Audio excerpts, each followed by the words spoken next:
Bien, bonjour à toutes et à tous. Je m'appelle Pierre Artois, je suis professeur à l'ULB et je vous souhaite la bienvenue à ce webinaire organisé dans le cadre du lancement en 2022 du certificat interuniversité en User Experience Design and Research, qui est porté par l'ULB et l'Université de Namur. On organise aussi cet événement dans le cadre du World Usability Day. Il s'agit pour le certificat de la première formation certifiante et universitaire en Belgique dans le domaine et je remercie particulièrement Alexandre pour son investissement et la coordination du projet. Je remercie évidemment tous nos intervenants du jour et les partenaires pour leur soutien, c'est-à-dire la FLUPA, l'Eurométropolitanie Campus et Anaïs Digital. Mais voilà, sans plus tarder, je laisse la place à Nicolas Van Zeebroek, qui est professeur de stratégie digitale à la Solvay Brussels School of Economics and Management et qui va nous parler aujourd'hui d'éthique. Vous avez un onglet pour poser des questions. N'hésitez pas, elles vont alimenter le débat avec nos experts et nos expertes qui aura lieu juste après et qui sera modéré par Bruno Dumas, qui est professeur à l'Université de Namur. Bon webinaire à toutes et à tous. Et Nicolas, la scène est à toi. Voilà, bonjour à tous et à toutes. Il m'a fallu une petite seconde pour trouver le bouton pour activer mon micro. Ce n'était pas extrêmement efficace comme interface utilisateur, si je peux me permettre. Une fois qu'on partage l'écran, c'est plus du tout si facile. Ben c'est en plein dans le sujet. Alors, avant de commencer, j'ai une mauvaise et une bonne et puis une très bonne nouvelle pour vous. Je vais commencer par la mauvaise, c'est que j'ai un peu perdu ma voix. Je suis pris par une espèce de rhume qui m'est tombé dessus cette nuit. Et donc, ça, c'est évidemment embêtant quand on doit parler en public. Alors, par contre, la bonne nouvelle numéro un, c'est qu'on est en distanciel, ce qui me permet de ne pas avoir dû vous faire faux bond. Ça, c'est une première bonne nouvelle. Mais la deuxième bonne nouvelle, qui est même une très bonne nouvelle pour vous, c'est qu'à cause de ça, je vais devoir ménager ma voix et donc je vais parler un petit peu moins. Et donc, je pense que ce sera très bien comme ça pour tout le monde. Voilà, donc effectivement, on va parler un peu de ce qu'on appelle les dark patterns et puis de ce qui est bien ou mal dans les interfaces utilisateurs. Mais avant de faire ça, je souhaiterais peut-être faire un tout petit détour en vous dressant un petit contexte un petit peu plus large du cadre dans lequel on va discuter.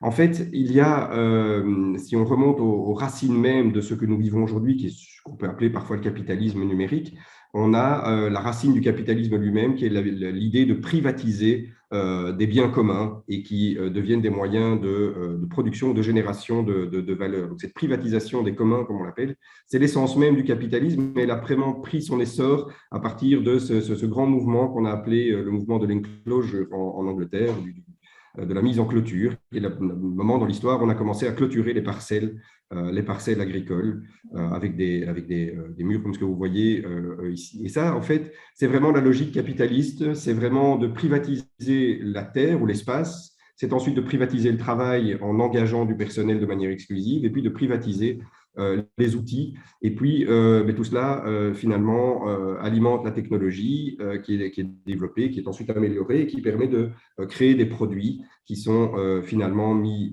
sur le marché. Et donc, ça, c'est vraiment la logique, je dirais, du modèle capitaliste de base. Et ça a commencé avec l'agriculture, mais ça mène à une lutte pour le contrôle des ressources, la terre, les outils et le travail. Mais ça mène aussi à une intensification permanente des moyens de production. C'est ce qu'on appelle l'innovation technologique. Et le but du jeu, c'est de pouvoir effectivement améliorer ces moyens de production, donc cette technologie, pour pouvoir être de plus en plus efficace et extraire de plus en plus de valeur de nos processus de fabrication. Alors donc effectivement, ça a touché l'agriculture dans un premier temps, depuis la fin du Moyen-Âge en fait, et puis ça s'est étendu à la manufacture et à l'ensemble de la confection de biens manufacturés. Et puis, ça s'est étendu à la logistique et au transport. On a commencé à privatiser aussi les biens communs que sont les ports, les routes et les infrastructures de transport de biens et de personnes. Et puis, petit à petit, ça s'est étendu à la connaissance, à l'information.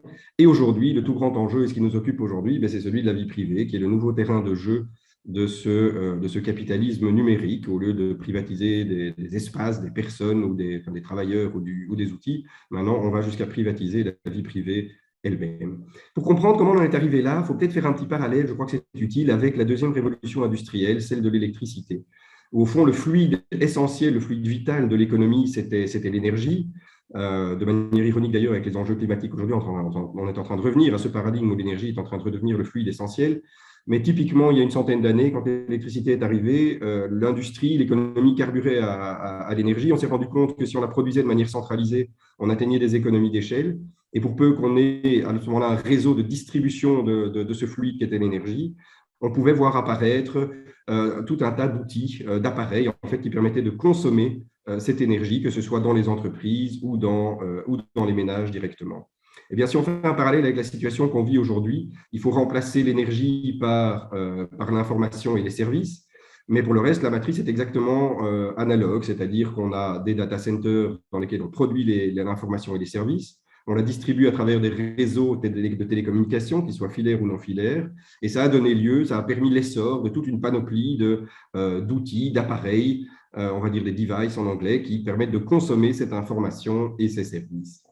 Alors, et ça s'applique aussi bien dans l'industrie de nouveau que dans les ménages. Maintenant, la particularité, évidemment, de l'économie numérique, c'est que ces appareils ne sont pas seulement là pour consommer de l'information et des services, mais ils sont aussi là pour collecter des données forcément privées, bien souvent, mais en tout cas contextuelles, qui sont ensuite renvoyées dans les data centers, ce qui permet d'affiner encore la production d'informations et de services plus pertinents. Et donc ça, c'est vraiment le cœur du capitalisme numérique, si vous voulez. On a des produits et des services numériques qui permettent d'extraire des données comportementales et contextuelles, c'est-à-dire d'extraire vraiment de l'information sur qui nous sommes, ce que nous faisons, ce que nous aimons, comment nous réagissons, etc.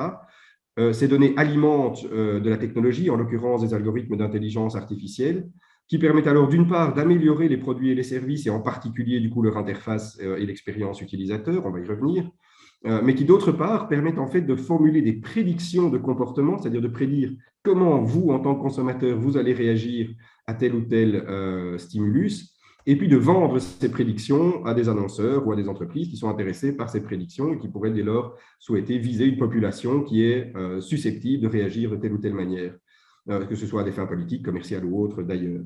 Mais on s'est rendu compte qu'une fois qu'on maîtrisait bien cette prédiction des comportements, on pouvait aller un cran plus loin et au départ de ces prédictions, entraîner des modifications de comportement pour peu de nouveau qu'on ait les bons outils d'interfaçage avec les utilisateurs. Et on a créé dès lors non seulement un marché de la prédiction des comportements, mais un marché de la modification des comportements. C'est-à-dire qu'en tant qu'annonceur, par exemple, vous ne payez pas seulement pour viser une certaine audience, mais vous allez en fait payer pour un service qui est d'influencer le comportement d'un consommateur. Et donc, on retrouve ici les deux éléments clés du coup de ce nouveau terrain de jeu. C'est évidemment la lutte pour les ressources, qui était à la base du capitalisme, comme on l'a vu, sauf que les ressources, maintenant, c'est les données comportementales et contextuelles, qui arrivent à se les approprier. Et d'autre part, il y a au niveau technologique, qui maîtrise cette technologie, à la fois au niveau de l'intelligence artificielle et de la création d'interfaces, qui est capable d'entraîner des prédictions et des modifications de comportement. Et vous avez évidemment une palette d'outils qui sont les traîtres dans cette histoire. Ce sont tous ces outils que nous utilisons au quotidien et qui sont ces traîtres qui, à la fois, nous proposent des interfaces avec des avantages dont on va parler dans un instant, mais qui collectent ces données qui vont alimenter évidemment toute la machine. Bon, les smartphones et les ordinateurs sont évidents, les réseaux sociaux sont de grands coupables, comme vous vous en doutez, mais évidemment, tout ce qui est domotique et appareil domotique est évidemment partie prenante à ce jeu. Et tous ces appareils, ce qu'ils font en fait, c'est qu'ils transforment petit à petit nos comportements, notre vie privée, en ce qu'on peut appeler des commodités économiques, un peu comme le pétrole ou comme le gaz. Vos likes, par exemple, en fait, ce sont des signes de votre crédibilité que vous offrez à la plateforme que vous utilisez. Quand vous cliquez, quand vous visionnez des choses aussi, vous vous manifestez un intérêt qui devienne une commodité marchande. Quand vous partagez de la musique ou d'autres choses, on peut savoir plein de choses au départ de ça sur votre humeur, sur vos compétences, vos connaissances, etc., auxquelles vous pouvez contribuer involontairement ou volontairement et alimenter la machine. Donc, en l'occurrence, quand nous utilisons des services et des devices numériques, nous payons en réalité un prix fort cher qui est celui de nos données personnelles et contextuelles. Alors, pourquoi est-ce que nous sommes si volontaires, si prônes à partager nos données avec ces entreprises? Deux raisons principales, je pense, je simplifie un petit peu, mais je crois que c'est intéressant pour le débat qui va suivre. Premièrement, c'est un désir d'expérience personnalisée. Et plus fondamentalement, je dirais l'avènement, il y a déjà 1 ou 2 siècles, de manière plus ou moins simultanée avec l'émergence des premières révolutions industrielles, c'est l'émergence de l'homme en tant qu'individu qui veut tracer sa propre route, suivre son propre chemin, vivre sa vie à sa manière en réalité. Les racines sont assez profondes de ce phénomène. On aurait tort de l'associer uniquement à ce qu'on vit ces 20 ou 30 dernières années.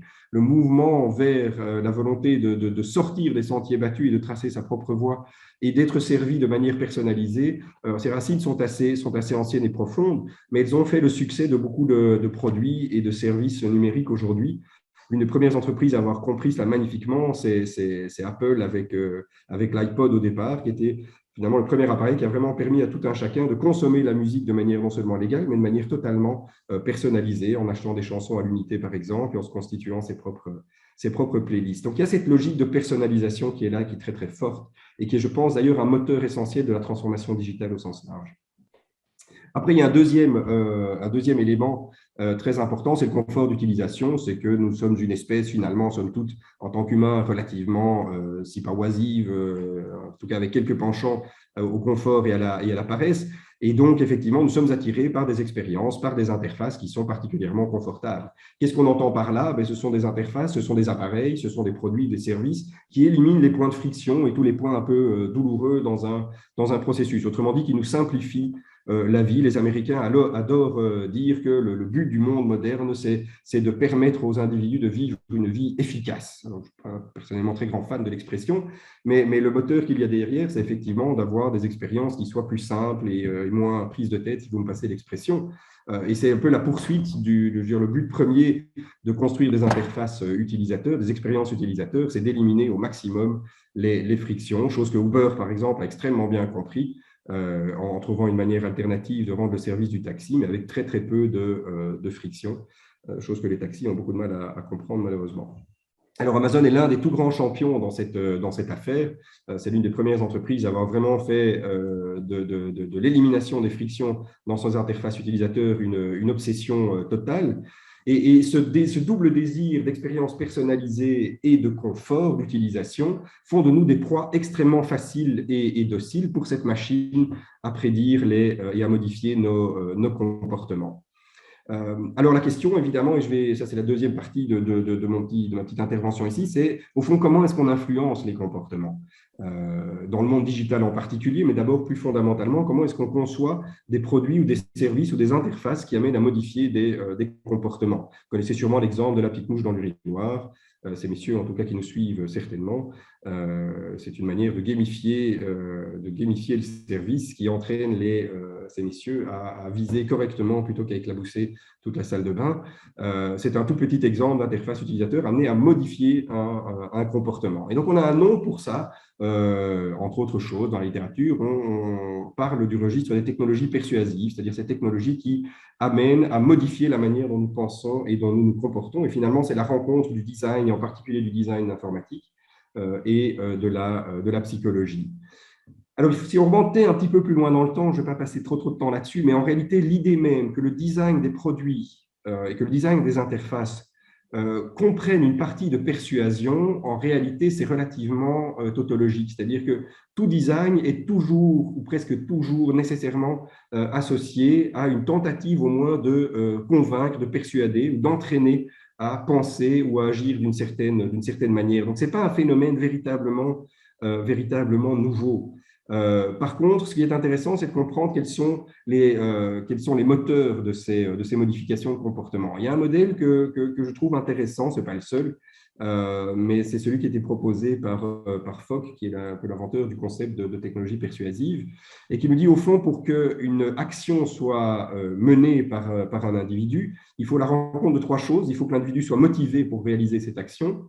Il faut qu'il en soit capable, ce qui dépend non seulement de l'effort à fournir, mais l'effort à fournir dépend autant des compétences de l'individu que de la facilité, évidemment, ou de la difficulté de la tâche. Et puis, il faut un déclencheur, c'est-à-dire quelque chose qui nous fait finalement passer à l'action une fois qu'on est motivé et en mesure d'accomplir la tâche.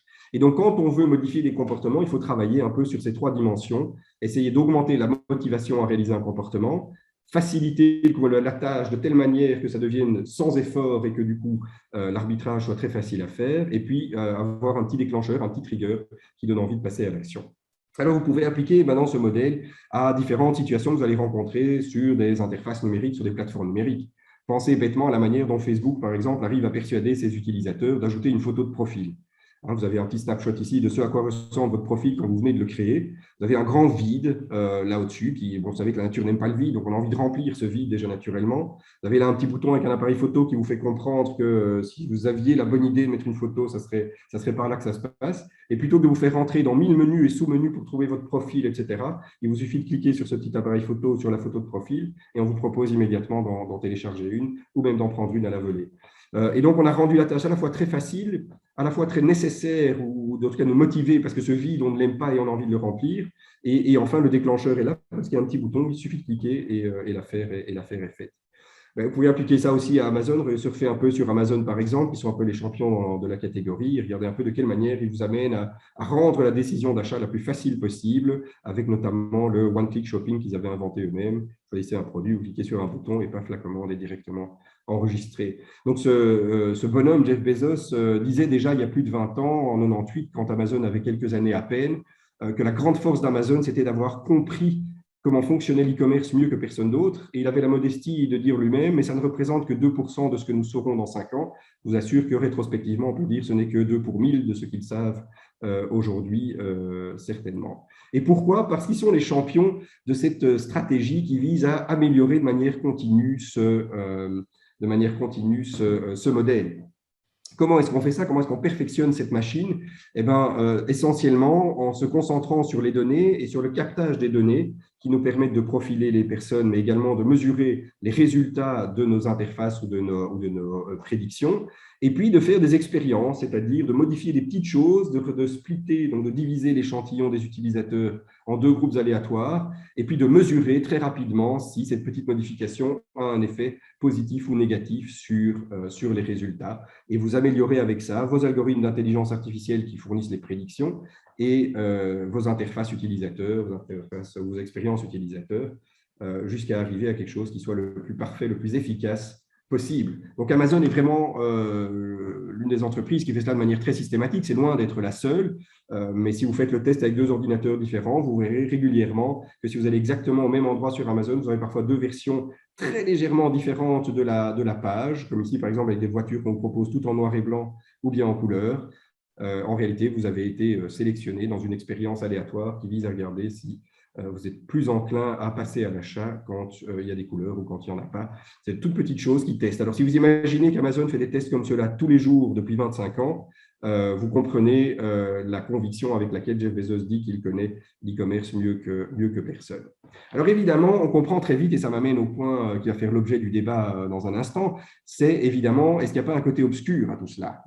Est-ce qu'il n'y a pas un risque de basculer à un moment dans le côté obscur de cette force, c'est-à-dire d'utiliser ce pouvoir que représentent des interfaces et des prédictions de comportement pour peut-être arriver à des fins qui sont un peu moins nobles. Et ça nous amène à ce concept des dark patterns, des designs sombres, comme on les appelle parfois, qui sont en fait des conceptions trompeuses utilisant des facteurs psychologiques ou des outils psychologiques pour pousser les gens dans des directions qui ne sont pas celles que les utilisateurs eux-mêmes souhaitent, mais que le concepteur souhaite favoriser.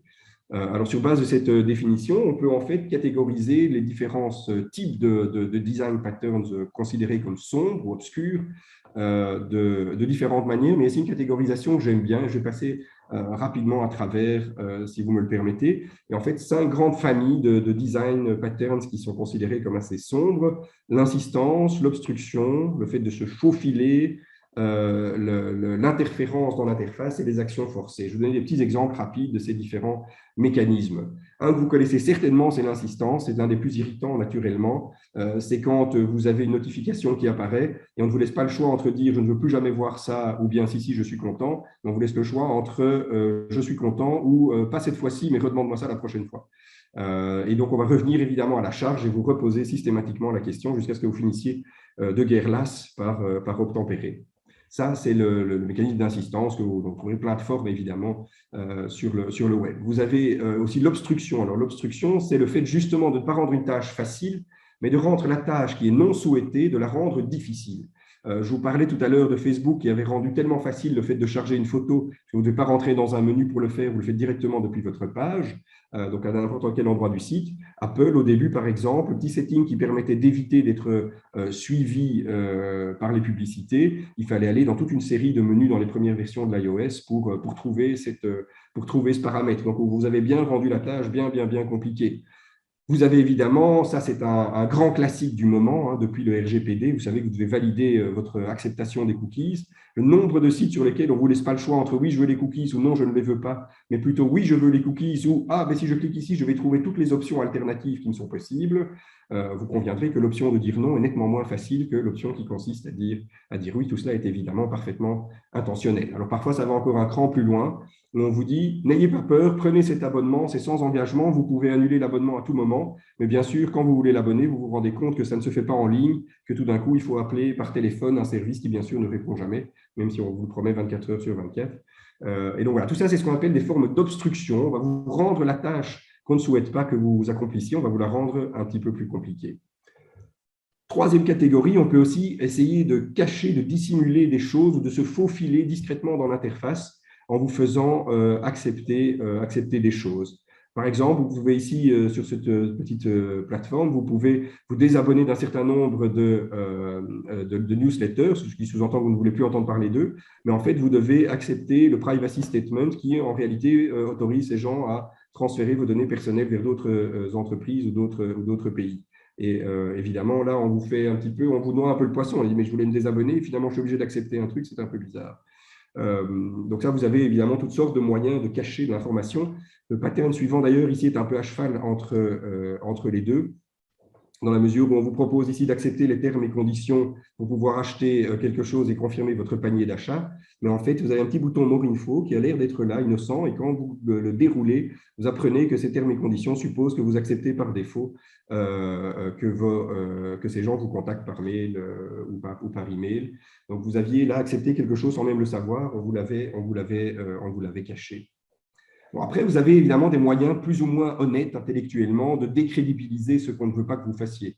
Par exemple, Amazon Prime va vous proposer régulièrement de vous abonner à Prime en vous vantant évidemment tous les mérites, tous les bienfaits de la chose.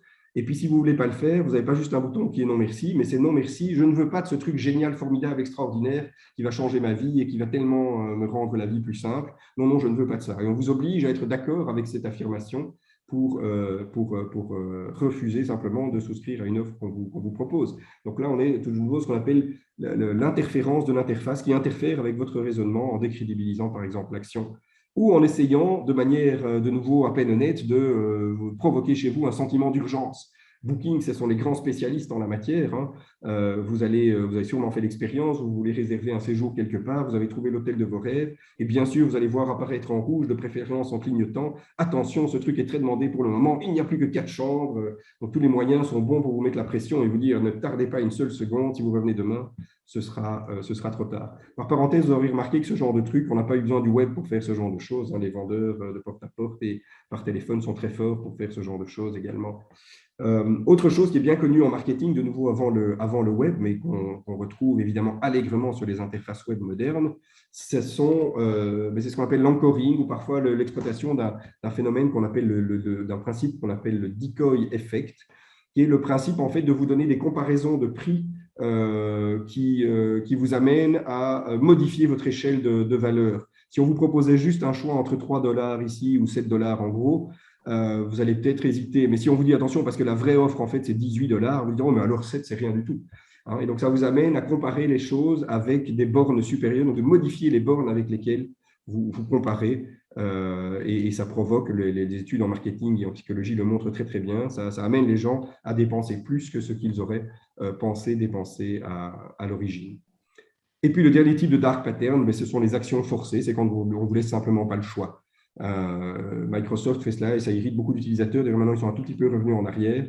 Mais quand ils ont des updates importants qu'ils ont déployés sur votre machine et qui nécessitent un redémarrage de la machine, vous ne pouvez plus juste éteindre votre machine. Quand vous éteignez votre machine, vous êtes obligé de dire que vous allez faire les updates en même temps. Très pénible. Quand vous revenez du bureau, vous devez éteindre votre laptop et rentrer à la maison d'urgence. Et bien là, vous êtes très embêté parce que vous êtes obligé d'accepter d'installer ces updates qui, évidemment, prennent un temps indéterminé.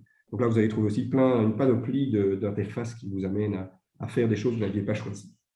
Alors, en fait, quand on passe en revue comme ça les différents types de patterns sombres, appelons-les comme ça, ou de dark patterns, au fond, vous voyez que la frontière est toujours assez floue entre le bien et le mal. Et une citation que j'aime bien ici, que je me permets de vous lire, dit ceci: la stratégie de contenu et la conception d'interface ou d'expérience ont ceci en commun, c'est même le nœud du problème avec les dark patterns, c'est qu'ils alignent le contenu et les interactions avec les objectifs commerciaux sans nécessairement aider leurs utilisateurs à accomplir leurs objectifs. Ça veut dire que pour arriver à déterminer ce qui est ou non une bonne interface versus des dark patterns, c'est de savoir si effectivement on met en œuvre ces moyens pour faire avancer l'objectif de l'utilisateur lui-même ou celui du concepteur au détriment de celui de l'utilisateur. Ce qui m'amène à deux questions, enfin cette question-ci, au fond, qu'est-ce qui est mal là-dedans? Est-ce que c'est la nature trompeuse de l'interface elle-même, ou est-ce que c'est le but poursuivi? Et je terminerai avec ce petit exemple en boutade. Il y a un citoyen français qui, dans son quartier, trouvait que les gens roulaient un peu trop vite et qui a déguisé sa poubelle en radar automatique. Vous êtes un peu dans un dark pattern en réalité parce qu'il a conçu quelque chose qui est un leurre, ni plus ni moins qu'un leurre, mais dont l'effet escompté s'est avéré assez efficace puisque les gens ralentissent assez fortement devant chez lui. Alors la question c'est, est-ce qu'on est dans un dark pattern ici? On est clairement dans le leurre, on est dans la tromperie, mais l'objectif paraît assez noble puisque c'est de faire ralentir les gens dans la rue. Et donc, on comprend qu'il y aura toujours un équilibre un peu précaire entre notre désir de confort et de personnalisation, le prix que nous payons, qui est la commodification de nos expériences humaines, au fond, c'est-à-dire de nos données personnelles que nous offrons comme ça en pâture à ces entreprises qui nous offrent confort et personnalisation, mais qui s'en servent ensuite pour influencer nos comportements de manière connue ou parfois moins claire. Et donc, je crois que le vrai débat est un débat non pas tant technologique, un débat moral, qui est de savoir, au fond, quelles sont les valeurs que doivent porter des interfaces, que doivent porter des produits, que doivent porter des entreprises, et au fond, quelles sont les valeurs qui animent les concepteurs de ces produits. Et ça, je pense que c'est certainement quelque chose dont on va avoir l'occasion de parler. Et avec finalement en filigrane cette question nécessaire, à quel moment est-ce que le régulateur doit intervenir pour mettre le haut là, pour sonner la fin de la récré et finalement condamner des comportements ou des usages de la technologie qui sont nocifs au niveau social. Voilà, je m'arrête ici. J'espère que ça vous a donné un petit aperçu et que surtout, on en a un peu de matière pour ouvrir le débat. Merci beaucoup, Nicolas. Merci pour la présentation très claire, très dense. Et tout de suite, je cède la parole à Bruno Dumas, professeur à l'Université de Namur, qui va modérer le débat, et à nos experts. Merci à eux. Oui. Du coup, bonjour à tous. Merci Pierre pour le passage de relais. Donc, merci aussi Nicolas aussi justement pour sa présentation très très claire et puis à la fois dense et qui permettait de bien couvrir. Alors, je vais me permettre directement de faire la présentation des trois experts qui ont le plaisir en fait de débattre justement sur les questions que Nicolas a déjà ouvertes. Alors, d'abord, nous accueillons Charlotte de Kezel, qui est consultante indépendante spécialisée en amélioration CX, UX, innovation, transformation digitale. Et puis, Charlotte, d'après ce que tu me disais, en fait, tu as travaillé dans pas mal de domaines différents, donc assurance, titres, services, banque, mobilité, pharmacie, ce qui fait que tu as une vision finalement assez transversale de l'UX sur différents niveaux. Bonjour Charlotte. Bonjour. Ensuite, nous accueillons Tom Decroix. Donc, Tom, toi, tu es responsable UX et Digital Channels chez Belfius. Oui. Bonjour tout le monde. Bonjour à toi. Et puis, finalement, nous accueillons Raphaël Hombrook, qui est manager de l'expérience utilisateur chez Proximus. Bonjour à tous. Avec une expérience dans le e-commerce, le mal en plein. Donc, bonjour à tous. C'est parfait. C'est exactement le genre de personne dont on a besoin. Alors, pour commencer, en fait, un petit peu pour se mettre en jambe, je dirais, pour ce débat, la question que je vais vous proposer à chacun, ce que je propose, en fait, c'est de poser la question justement à Charlotte, à Tom et puis à Raphaël dans l'ordre. C'est que finalement, quand on parle des dark patterns, donc comme par exemple, un peu comme Nicolas les a présentés, on a tendance à en parler de manière assez détachée. Hein. Les dark patterns, à quelque part, c'est toujours un petit peu les autres qui en font. Alors que finalement, en tout cas pour ma part, en tout cas dans mon expérience, que ce soit au niveau de mes cours ou au niveau de mission ou de projet, on est finalement assez souvent confronté. Alors, ça peut être chez d'autres, ça peut être ça peut être chez soi, mais je serais curieux en fait de savoir si, dans le cadre de votre expérience respective, est-ce que vous avez été confronté en fait justement à des dark patterns. Bon, je sais pas, on peut commencer par Charlotte justement. Alors, tout dépend de ce qu'on appelle un dark pattern à nouveau. Alors d'abord, j'y suis confrontée tous les jours et ça m'énerve sur ces histoires de GDPR où je désélectionne systématiquement ce qu'on essaie de me forcer à accepter.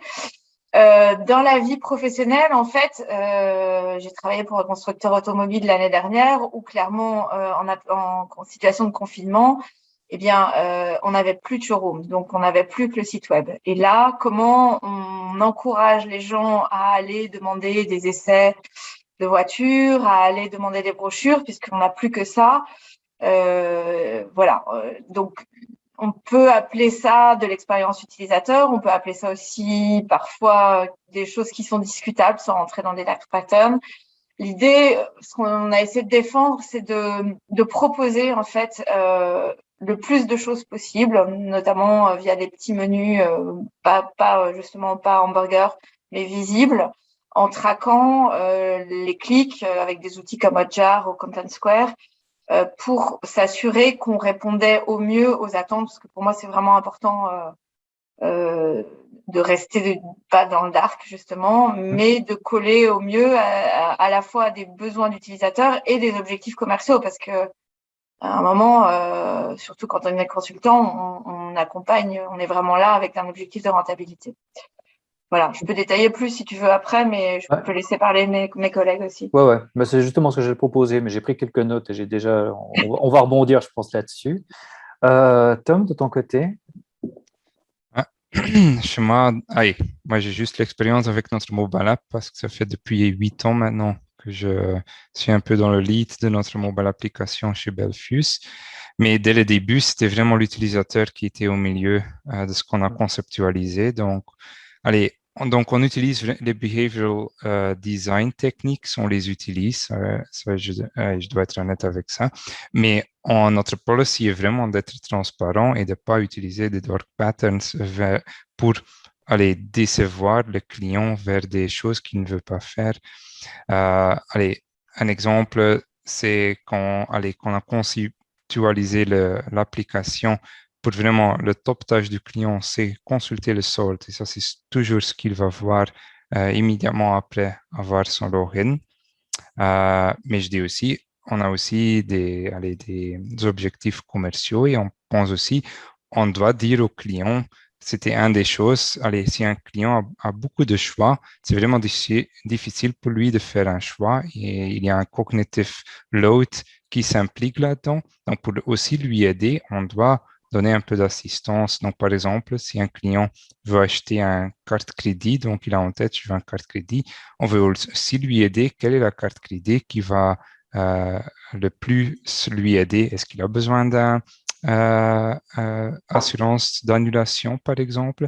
Et pour ça, on va voir si c'est quelqu'un qui va voyager, par exemple, pour vraiment un peu contextualiser et lui aider à gérer le but qu'il a en tête au fin. Ok, super, bel exemple. Alors, une chose que je relève justement à ce que tu dis, et je pense qu'on pourra justement discuter par la suite, c'est qu'à quelque part, il y a une question de transparence qui, en tout cas de ce que tu présentais, qui permettrait de contrebalancer. Alors, on va regarder ça au chaud. Je propose de passer la parole à Raphaël, justement. Alors, Raphaël, même question que pour les deux autres panélistes. Est-ce que, dans ton expérience à toi, tu as été confronté, voire même est-ce que tu as réalisé peut-être justement les dark patterns, et comment tu te situes en fait par rapport à eux? Alors, je pense que la réponse est évidente. Je pense que tout le monde a été confronté à des dark patterns du point de vue de ma personne simplement. Lorsque je rentre dans un garage, j'adore les exemples de voitures, vous le comprendrez très vite, mais lorsqu'on rentre dans un garage et que cette option qu'on a tellement envie de siège chauffant n'est incluse que dans un pack super confort premium business, forcément, ça implique un dark pattern. Pour appliquer la même chose dans le monde du e-commerce duquel je viens, je dois dire que ce qui m'intrigue, ce par quoi je suis vraiment concerné, je dirais, c'est la volonté qu'il y a derrière. Nicolas en a fait part un tout petit peu, c'est l'intention qu'il y a derrière. Et je pense qu'elle doit rester noble. Je pense que noblesse dans forme consumériste, hein, donc la limite, la balance est fragile, on va dire.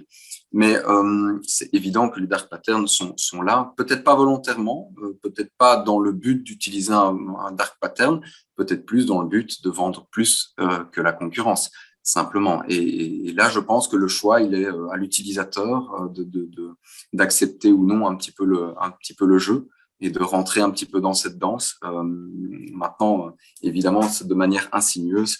Là, je vais peut-être mettre le haut là. C'est évident. Voilà. Donc, tous les jours, je pense qu'on est confronté au dark pattern sans le savoir.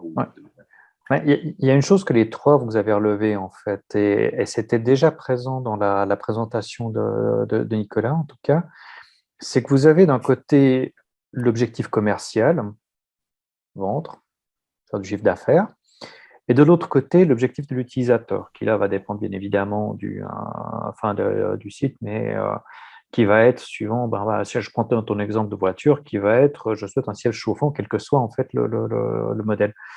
Et donc, à quelque part, il y a cet équilibre à trouver entre d'un côté l'objectif commercial et l'objectif des utilisateurs. J'ai l'impression, à vous entendre, en fait, que si on tombe à 100% sur l'objectif commercial, là, on tombe, disons, dans le dark pattern façon Dark Vador, pour illustrer ça. Et si on reste sur l'objectif des utilisateurs, par contre, on est plutôt dans l'informatique persuasive, c'est-à-dire le guidage ou quelque chose. Je ne sais pas si vous voulez réagir, en fait, comment vous vous situez par rapport à cette manière de simplifier un peu les choses, hein. Oui, je pense qu'il y a un élément important du point de vue d'une marque à tenir en compte, c'est la réputation. Et je pense que la réputation est l'enjeu principal de tous ces dark patterns. Et bon, une réputation est difficile à construire et très facile par contre à détruire. Et donc c'est là que la marque se doit d'imposer ses propres critères, ses propres valeurs finalement, et se laisser bercer dans un dark pattern à la Dark Vador, ou rester sur un modèle plus ONG avec des responsabilités sociétales. Donc, je pense que cette réputation doit vraiment orienter les choix de pattern d'une société, simplement. Ok, super. Tom, Charlotte? Moi, je dirais aussi, l'aspect commercial, c'est vrai, mais on croit aussi, si on vend quelque chose, pour avoir du succès dans la vente, on doit vendre quelque chose qui va améliorer la vie de nos clients. Si on ne peut pas croire ça, on n'est pas vraiment, on va pas faire des bons chiffres d'affaires, comme tu disais. Donc, et dans ce sens-là, on doit toujours, moi, je trouve, se focaliser sur, OK, qu'est-ce qu'on veut améliorer aux clients? Ça, c'est toujours, le début qu'on doit prendre. Et après, oui, il y a quels services et quels produits on va mettre en place et comment est-ce qu'on peut convaincre les clients que les produits et les services qu'on met en place sont bons pour eux et qui vont améliorer leur vie là-dedans. Et donc, si on est vraiment dans ce sens-là, on travaille d'une manière qui est customer-centric, je pense que d'office, tu dois pas te mettre dans des vrais dark patterns, comme on a discuté. Super. Charlotte? Moi, je voudrais compléter avec un exemple, en fait, qui me paraît très parlant. C'est l'exemple du train. Donc, quand j'étais petite, on pouvait acheter un billet de train. C'était le même prix que tu voyages n'importe quand, le matin, le soir, voilà. Petit à petit, on a vu alors, j'ai grandi en France, pardon. Mais donc, on a vu des périodes bleues, des périodes rouges, et donc un phénomène de yield qui s'est mis en place, où il y avait des prix plus chers, plus ou moins chers. Quelque part, pour moi, c'était un peu le début des dark patterns dans la vraie vie. Mais bon, finalement, on n'avait pas le choix. Et puis finalement, ensuite, j'ai travaillé chez Thalys assez longtemps. Quand j'ai commencé, il y avait, tu demandais un train avec un jour plus ou moins une heure et on te donnait un prix. Et puis finalement, on s'est rendu compte que quand c'était trop cher, les gens, ils partaient, en fait. Ils se disaient, bon, bah, je vais prendre ma voiture. Et donc, l'idée de faire préférer le train, comme tu viens de le dire, Tom, c'est que l'idée, c'est qu'à la fin, il faut vendre quelque chose, quoi. Et c'est pas un dark pattern de vouloir vendre quelque chose, parce que c'est quand même un peu le principe du truc. Et aujourd'hui, Thalys, ils ont mis en place un système que je trouve, enfin, qui existe dans d'autres, qui existe chez Eurostar, bon, le groupe SNCF, où en fait, tu vois en fait une grille d'horaires avec des différentes classes de confort, et puis tu vois tous les prix. Et donc, tu vas voir que, bon, globalement, il y a des prix qui sont souvent plus disponibles, mais tu as quand même la possibilité de choisir. Et je trouve que là, le pattern, il est passé de dark à user-friendly parce que ils vont quand même arriver à te vendre quelque chose puisque finalement, comme tu disais, Nicolas, on te propose différents prix et finalement, le 78 €, il va te paraître finalement pas si cher que ça à côté du 144. Mais on te le propose quand même et on te donne des alternatives et tu peux voir plusieurs jours. Donc finalement, le pattern, il s'est auto-amélioré par la nécessité de vendre du train en concurrence avec d'autres moyens. Et ce modèle-là, il s'est développé quand les bus qui s'appellent pas Netflix, les Flixbus ou vous voyez de quoi je parle, les bus communautaires là se sont développés. Où là, ça a été la douche froide parce qu'en plus de la voiture, il y a eu d'autres moyens de transport, le Blablacar, etc.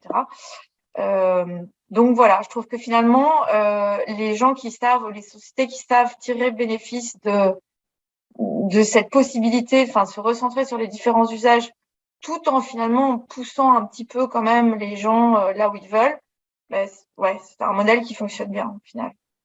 Voilà, mais donc, si je résume un petit peu, il y a une question, enfin bon, les dark patterns, on n'a pas attendu le Web 2.0 pour les mettre en place. Finalement, c'est une suite de techniques marketing. Alors, bien évidemment, qui sont actuellement poussées à l'extrême, notamment du fait que, via les données des utilisateurs, comme expliqué Nicolas dans sa présentation, on est en mesure de pouvoir mieux cadrer l'utilisateur. Mais que quand même, par contre, il y a disons l'entreprise, les valeurs de l'entreprise sont essentielles. Et les valeurs de l'entreprise, et j'aime beaucoup justement quand Raphaël, tu parles de réputation, ça va justement, enfin, ça va aussi jouer dans l'utilisation ou pas de dark pattern.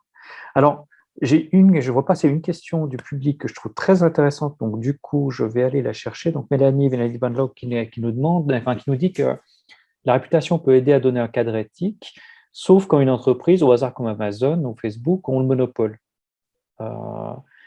Et je trouve intéressant la remarque, justement, parce que là, en l'occurrence, finalement, Tom, Charlotte, Raphaël, vous êtes les trois dans des domaines relativement concurrentiels, même si, je dirais, Tom, Raphaël, vous êtes dans des positions, enfin, dans des entreprises qui ont pignon sur rue.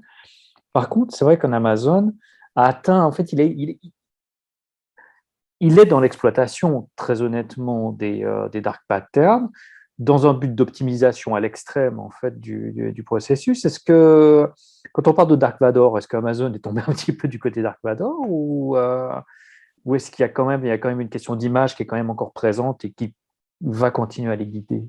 Non, je voudrais, moi j'ai en tête une échelle qui part de cette ONG qui défend les causes de réchauffement climatique et qui se bat pour ça, etc. Et puis on a quelque part, on a en effet le top, on a du Amazon, on a du Facebook, cherchez pas plus loin des Google. Ce sont des entreprises avec des intentions qui sont parfois peu louables. Et j'en reviens à cette intention derrière le dark pattern. J'aime beaucoup l'exemple de Charlotte qui est de dire, mais derrière un but qui peut être identique, on peut avoir différentes approches finalement. On peut avoir une manière insinueuse d'essayer de diriger l'utilisateur vers un choix ou un autre, ou on peut avoir l'honnêteté, la transparence et en fait mettre de la lumière sur ce pattern et le rendre acceptable, voire une belle expérience. Et donc voilà, moi je dirais que clairement Facebook, mais on parle de monopole, personne n'oblige à utiliser ces plateformes. Je suis personnellement sorti de Facebook, j'essaye d'utiliser un minimum Amazon. C'est sûr qu'on est parfois amené dans le métier à utiliser certains services de Google, etc. Et voilà, mais mais on a un choix en tant qu'utilisateur et on a nos propres valeurs. Et la réputation d'Amazon, elle est plus à faire. Et moi, ce qui me chagrine un tout petit peu, c'est de dire, oui, mais enfin, c'est quand même super facile. Tu as posé un choix. Tu as posé un choix d'aller vers quelque chose qui est pas forcément clair, pas forcément non plus avec des valeurs d'écologie, avec des valeurs de respect de l'employé, etc., etc. Donc, l'utilisateur a bel et bien posé un choix. Donc, le monopole, je le trouve, je trouve que c'est quelque part, c'est une réalité, mais il n'y a pas que ça. Voilà, simplement. Super. Charlotte, j'essaie d'inverser en fait pour varier les. Donc, Charlotte, je ne sais pas si tu voulais réagir aussi. Oui, j'ai réagi un petit peu par écrit. En fait, c'est pareil, je dis que moi, le monopole, non, pour moi, il n'y a pas de monopole dans le sens où moi, j'y vais pas. Je fais rien sur Facebook, j'achète rien sur Amazon et par contre, je me mets un point d'honneur à acheter dans les commerçants de mon quartier. Mais bon, voilà, c'est une bataille perdue d'avance et je réponds en même temps à la personne qui disait est-ce que ça va pas finir par s'auto-limiter, les gens vont se rendre compte. Je crois que, en fait, comment les gens peuvent se rendre compte, c'est en comprenant ce qui leur arrive, hein, ce qu'on est en train de leur faire. Et ça passe par l'éducation. Je pense qu'il y a de plus en plus on va pas y être tout de suite, hein, mais aujourd'hui, on voit pas encore très, très bien les conséquences de toutes ces datas collectées parce que je suis pas trop sûre qu'ils en fassent autre chose que regarder les nombres de clics et les performances sur Google Analytics. Mais le jour où vraiment ça va devenir plus embêtant et où on va nous embêter, nous attaquer ou nous forcer à faire des choses qui, voilà. Là, peut-être les gens réagiront plus. Moi, la manière dont je l'aborde, c'est par l'éducation. Donc, je pense que déjà dans les écoles, c'est un sujet. Les téléphones portables, c'est un vrai sujet. À chaque réunion de parents, on en parle. Et puis, au-delà de ça, l'éducation, simplement, d'expliquer que rien n'est gratuit, quoi. C'est un discours que j'ai régulièrement avec mes enfants. C'est ne crois pas qu'il n'y a rien qui est gratuit dans la vie. Donc, si on te propose gratuitement de faire ci ou de faire ça sur le web, il faut que quelqu'un se rémunère. Le travail de quelqu'un est rémunéré quelque part. Donc voilà, le fait de lâcher tes données, voilà. Très bien. Tom? C'est un peu dans le même sens. Moi, je trouve l'exemple qui est vraiment là, comme Nicolas disait aussi, c'est Booking.com qui utilise vraiment le fear of missing out avec il n'y a que autant de rooms left, ou il n'y a que autant de minutes pour suivre, où il a été vu par autant de personnes. C'est même là que l'Union européenne a déjà réagi là-dessus, et ça, je trouve vraiment qu'il ne pourrait pas parce que c'est juste des blagues qu'ils sont en train de faire. Mais j'avoue que je l'utilise quand même parfois pour booker quelque chose parce que c'est si facile de l'utiliser, Booking.com. Parce que même s'ils utilisent Dark Patterns, leur UX est bon, on doit avouer aussi. Mais oui, donc, allez, comme Raphaël et Charlotte dit, c'est toujours le choix, je pense, au client, mais qui peut être influencé, mais je trouve tout, oui, dans ce sens-là que c'est les firmes même qui peuvent choisir s'ils vont utiliser ou pas comme un Booking.com, mais l'utilisateur a le choix au fin. Ok, donc quand même, il y a de la part de l'utilisateur quand même un pouvoir justement qui reste de pouvoir pointer, dire le ou là. Mais j'aime beaucoup justement la remarque de Charlotte sur l'éducation. Pour ma part, bon, c'est aussi quelque chose sur lequel je travaille beaucoup, donc fatalement. Je vois que Nicolas souhaite réagir aussi, donc l'avantage du présentateur. Dis-nous. Oui, simplement, je voulais rebondir un peu là-dessus et aller dans le sens de Tom sur ces questions. Je pense que l'autorégulation a assez peu de chances de fonctionner toute seule, essentiellement parce que ces arguments de confort et de personnalisation sont très puissants. Et bien sûr, des gens qui sont anormalement éduqués et anormalement connaisseurs de ce sujet, forcément, sont peut-être plus à même de reposer un regard critique. Mais je pense que beaucoup de gens, la majorité de la population, en réalité, ils voient son intérêt et n'en voient pas tout à fait le prix. Et la réponse à ça, c'est d'une part la régulation et la réglementation. C'est vrai que la Commission a pris quelques initiatives, mais je pense qu'elles sont tout à fait insuffisantes à ce stade. Surtout qu'il ne suffit pas d'édicter des règles, il faut pouvoir les faire respecter. Et on voit ça très fort avec le RGPD. On a dit les choses très clairement. Il faut un accord, il faut un consentement explicite de l'utilisateur pour collecter traiter des données personnelles. Et on voit bien que ça a donné un dark pattern derrière qui est, d'accord, mais on va rendre le oui très visible et le non très difficilement accessible. Donc on voit qu'il y a des effets pervers de ces régulations, donc c'est très compliqué. Et l'autre réponse, c'est nécessairement l'éducation. Et je vous donne deux tout petits exemples. Il y en a un, c'est simplement une petite expérience, un petit vécu personnel, mais ici à la maison avec mon épouse, on essaye très souvent de se dire, on va essayer de se passer d'Amazon et d'acheter en dehors. Et puis finalement, on ne résiste pas à la tentation d'aller juste chercher sur Amazon quand on ne trouve pas directement dans les commerces de proximité ce qu'il nous faut. Et puis on voit que non seulement c'est disponible, qu'on peut avoir le lendemain et qu'en plus on n'a pas bougé de chez nous et qu'en plus c'est moins cher. Ça devient quand même très très difficile de dire, bon tant pis, je vais mettre 3 jours de plus pour le trouver et aller faire 100 km pour aller chercher le bazar. Bon, il y a des arguments de confort qui sont quand même très percutants de temps en temps et il faut accepter le prix qu'on paye ou au contraire dire catégoriquement, tant pis, ce sera compliqué, c'est comme ça. Mais ça demande beaucoup de courage. Et l'autre aspect, l'autre petit exemple, petite anecdote, c'est un de mes neveux qui s'était installé sur Instagram et qui avait ouvert un compte sur Instagram. Et puis, après quelques temps, on s'est aperçu qu'ils avaient des centaines et des centaines d'abonnements sur Instagram, y compris à des trucs complètement loufoques. Et donc, avec ses parents, on s'est un peu interrogé, puis on a un peu parlé, on a dit, pourquoi tu t'es abonné à tous ces trucs? On a compris qu'en fait, en haut de l'interface d'Instagram, on vous propose des trucs qui pourraient vous intéresser. Et puis, vous avez directement, si vous cliquez dessus, vous êtes d'office abonné. Et en fait, l'enfant croyait que c'était la seule manière de se débarrasser de ce truc qui défilait au-dessus. Il disait, si je finis par accepter tout, il finira par me fiche la paix. Et donc là, voilà, c'est là que la pédagogie peut aider pour expliquer le bazar ne te fichera jamais la paix, parce que le but du jeu, c'est que tu ne sortes pas de la plateforme. Donc nécessairement, ça défilera ad vitam aeternam. Et donc là, je pense effectivement la pédagogie et l'éducation peuvent quand même aider à adapter un peu nos comportements pour se prémunir contre tout ça. Okay, merci beaucoup, Nicolas.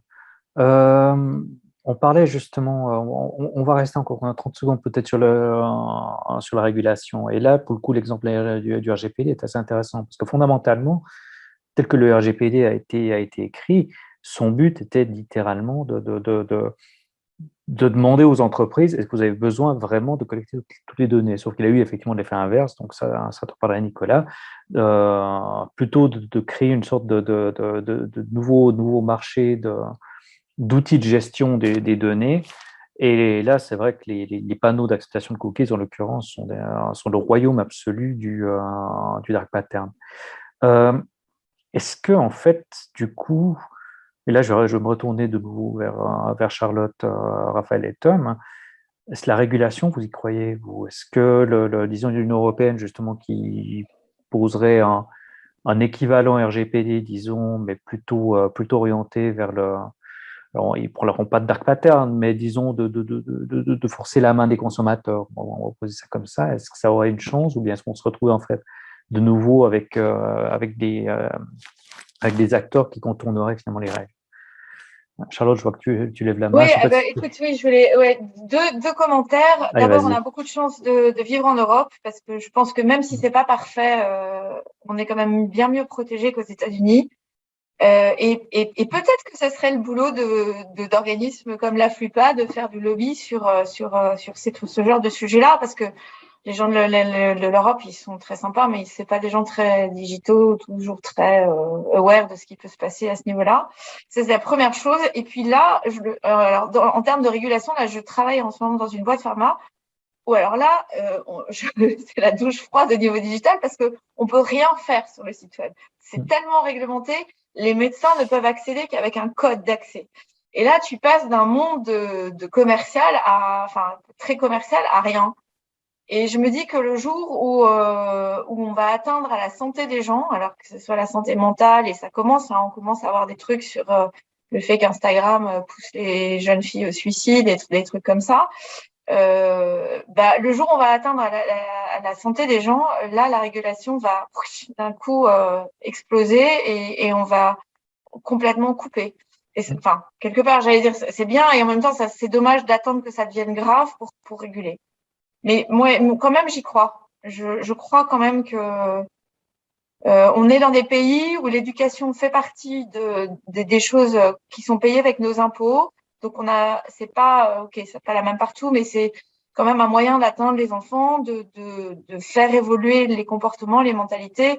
Et c'est récent quand même les réseaux sociaux. On voit ça horriblement aujourd'hui, mais c'est des phénomènes qui ont 10 ans, 15 ans. Donc petit à petit, on va s'habituer. C'est juste que c'est très très long, quoi. Enfin, on va pas s'habituer, on va réagir. Et c'est juste que c'est très très long. Voilà, pour moi. C'est effectivement un rythme qui ne suit pas le rythme de l'industrie. Non. Raphaël, je ne sais pas si de ton côté, tu souhaitais réagir. Alors, par rapport à la régulation, Oui, par rapport à la régulation en particulier. je pense qu'elle est nécessaire, c'est un mal nécessaire. Je m'explique. On a vu l'échec par rapport à toutes les restrictions RGPD et la régulation RGPD. Pour moi, c'est un échec. On est sur un gros échec dans le sens où l'utilisateur a simplement pris dans ses habitudes de cliquer par défaut sur un énorme pop-up qui apparaît. On ne se pose même plus la question de si c'est du RGPD ou si c'est autre chose. Le premier pop-up qui apparaît, on cherche une croix, on cherche un bouton OK, je veux continuer. Ce qui est quand même malheureux. Ça pour le coup, je prends juste 2 secondes ma casquette d'universitaire. Pour le coup, je peux confirmer que c'est ce qu'on mesure aussi, effectivement.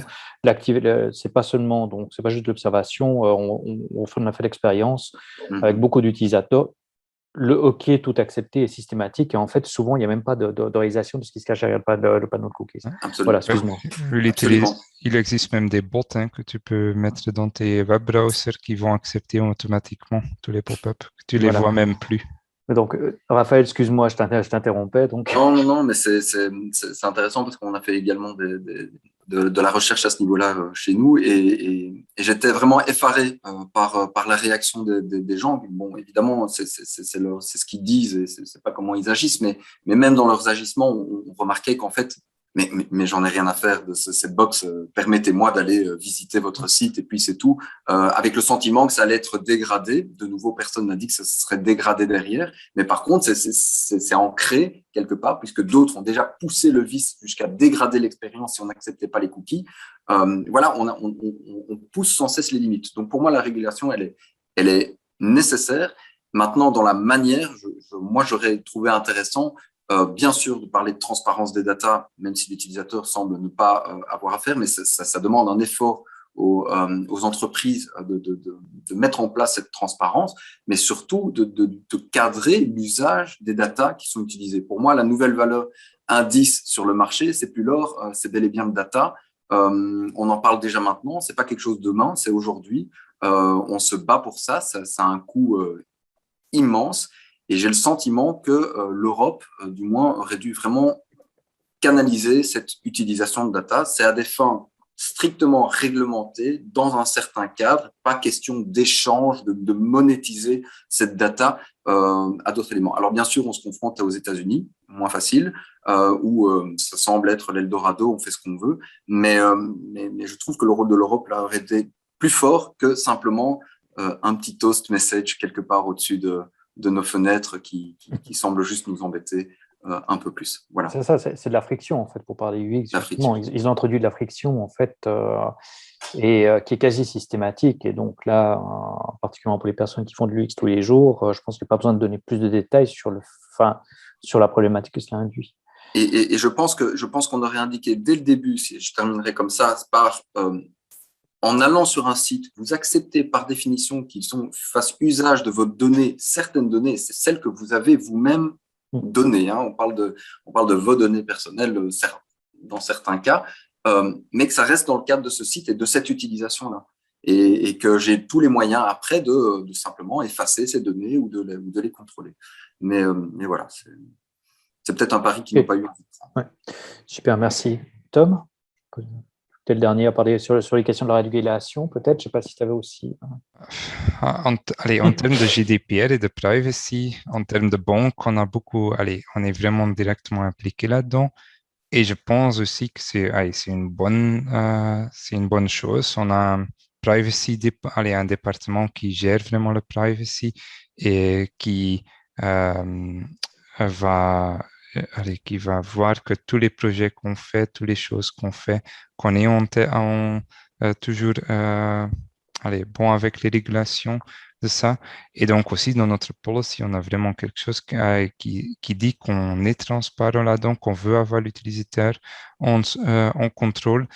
Même le box avec les cookies sur notre site, on a dû travailler avec un firme externe pour le faire, pour l'intégrer. Et on a aussi le Accept All, mais si tu cliques sur, par exemple, gérer les cookies, immédiatement, c'est juste les cookies fonctionnels qui sont actifs et tu peux les avec un deuxième clic, tu peux juste accepter les cookies fonctionnels là-dedans. Donc, ce sont des choses qu'on fait vraiment attention dans la mesure qu'on a du contrôle là-dessus. Donc, et je pense la législation, oui, en Europe, qu'on est déjà bien avancé avec le reste du monde parce que on s'assure aussi toujours chez nous, les données des clients doivent se trouver sur les serveurs européens, des choses comme ça. C'est tout mis en place vraiment dans nos processus à cause aussi de législation européenne qui se met en place là-dedans. Ok, super. Alors, donc si je résume un petit peu toutes les discussions qu'on a eues jusqu'à présent, en fait, en tout cas des notes que j'ai prises, il y a une question, en fait, il y a une question de valeur, de morale qui est très importante. Hein. Donc ça, vous l'avez tous relevé, particulièrement au niveau des entreprises, quelle est l'image que l'entreprise souhaite donner, qui est très importante. La question de l'éducation, elle est centrale, en fait, et justement, il y a autant un côté éducation que régulation qui est une sorte d'équilibre à trouver, en fait, autant justement l'éducation, et particulièrement l'éducation numérique, a une place essentielle. Et là, j'entends justement les parents inquiets qui souhaitent justement, enfin, qui souhaitent, qui prennent les devants. Après, derrière, bien sûr, l'école a sa place à jouer, mais là, un petit peu comme pour l'Union européenne, disons que l'enseignement du numérique est quelque chose qui se met en place avec des petites étapes. Une dernière chose, et ça, je reviens justement, enfin, la question de la transparence était vraiment capitale, et ça, vous avez été plusieurs à le signaler, particulièrement dans votre pratique, dans la pratique de vos entreprises. Le fait que c'est le fait d'être le plus transparent possible, de dire, OK, chers clients, nous vous conseillons ceci, mais c'est parce qu'on considère que ça a de l'intérêt, pour vous. Donc ça, c'est les notes que j'avais pris généralement. Et donc, effectivement, pour finir, effectivement, sur cette question de régulation, sans doute essentielle, sans doute un peu délicate, particulièrement justement si elle est prise du point de vue juridique. Et à ce niveau-là, sans doute, et ça, je suis tout à fait d'accord, que l'X enfin, que la communauté, en fait, d'expérience utilisateur, on aurait peut-être justement je sais pas, des conseils, mais en tout cas des retours d'expérience à donner, particulièrement justement lorsqu'on voit le RGPD, qui était à la base quelque chose, enfin, une initiative essentielle, qui reste une initiative essentielle, mais dont la mise en place a abouti justement à un retournement complet de ce qui était souhaité au début. Oui, peut-être plus qu'un retour d'expérience ou un retour de certaines figures ou de certains quotes de nos utilisateurs. Je pense que la communauté ici qui nous écoute, et je m'adresse aux designers, je m'adresse aux personnes responsables des expériences utilisateurs au final, ont un rôle clé dans ces éléments-là, de mettre en avant les valeurs en lesquelles ils croient en tant qu'humain, en tant qu'être humain d'abord, et de le mettre au profit de leur carrière professionnelle et de leur entreprise. Je pense que c'est un devoir citoyen presque que de faire les choses avec honnêteté et en respect de ses propres valeurs. Ça me semble être... Je voudrais vraiment insister là-dessus parce qu'on n'est pas juste sur un retour d'expérience, on est vraiment sur l'agissement. En tant que designer, on a ce rôle, cette responsabilité qui nous est offerte de défense de l'utilisateur, de rendre un service honnête, transparent. Alors bien sûr, il n'est pas écrit en dur dans les job descriptions, c'est peut-être malheureux, mais je trouve qu'on devrait de plus en plus offrir cette casquette à nos chers designers et personnes responsables des expériences utilisateurs de manière générale. Voilà, on a une volonté business, mais on a une balance à trouver et c'est à vous de la défendre, certainement. Raphaël, excellent point final pour ta part. On arrive justement vers la fin du temps réglementaire, donc du coup, je vais passer encore à Charlotte et à Tom, mais pour le coup, on conclura justement le débat sur vos points. Je sais pas. Moi, très rapidement, je me demandais, en fait, je devrais le savoir, mais je me demandais s'il n'y avait pas une norme ISO de qualité de site à ce niveau-là. Et si on n'a pas, est-ce que ça ne serait pas bien de la créer? Alors, c'est une excellente question. Pour ma part, je n'ai rien qui me vienne en tête. Là, je me tourne vers un peu tout le monde pour le coup, peut-être même Alex. Non plus. Ben voilà. Qui vient en tête. Bon, ben voilà. superbe. Une mission sur la to-do list jusqu'au prochain Usability Day. Non, mais c'est intéressant d'en définir les termes, en tout cas. Tout à fait. Là, particulièrement, tu parles aux chercheurs que je suis parce que j'aime bien définir des guidelines. Donc, du coup, ça tombe assez sur ce que je fais. Super. Donc, on a une mission pour l'année prochaine, effectivement. Tom, je ne sais pas si de ton côté, tu avais aussi un mot de la fin pour conclure ce débat.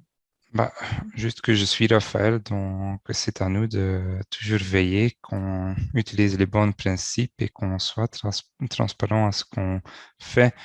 Et qu'aussi utiliser des behavioral design techniques, ça peut avoir vraiment un sens qui est bon pour l'utilisateur ou pour le client et qu'on ne peut pas vraiment se dire que tout utiliser des techniques comme ça qui influencent les gens, c'est toujours quelque chose qui est mauvais.